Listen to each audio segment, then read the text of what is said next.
When you talk about Trump and you look at him, you know that if it wasn't for COVID, in all likelihood, he probably would have won re-election in 2020. That's right. And so you take those things into consideration, and it's important to understand that affordability, the economy, was a big issue. And then when you take into account immigration, everybody knows immigrants help build this nation. And if you're smart about America, you don't want completely closed borders and don't want anybody in. But when you let 12 to 14 million people cross the border illegally, that is problematic. And if you think, and as often, I know this might offend some people, but you'll get over it because I've religiously said it and I'll say it again. When white folks catch a cold, black folks catch pneumonia. No matter what goes on in this world that's problematic for white folks, it is always worse for black folks if it's bad for white folks. If you got unemployment and it's hovering around 4.5% for the white community, it's 7.5% for the black community. It's even worse for black men. Certainly it's affecting black women more than ever before, more than usual in this point in time. As a result of it, when you're looking at those certain situations, and these are the kind of things that the liberal movement was promoting, oblivious to the or not caring enough about the ultimate detrimental impact it would have, there were people that rose up and said, enough of this, because since 1964, when Lyndon B. Johnson told the world, you know what, when we pass civil rights legislation,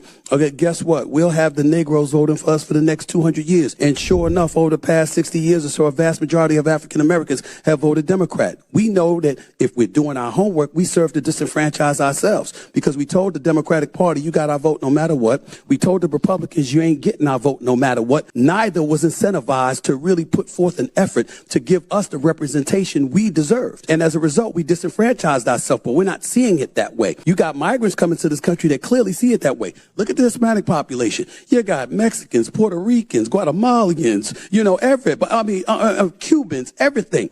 And you don't know who's going to vote what. So guess what? Both sides are trying to appeal to them, which means they're not being ignored.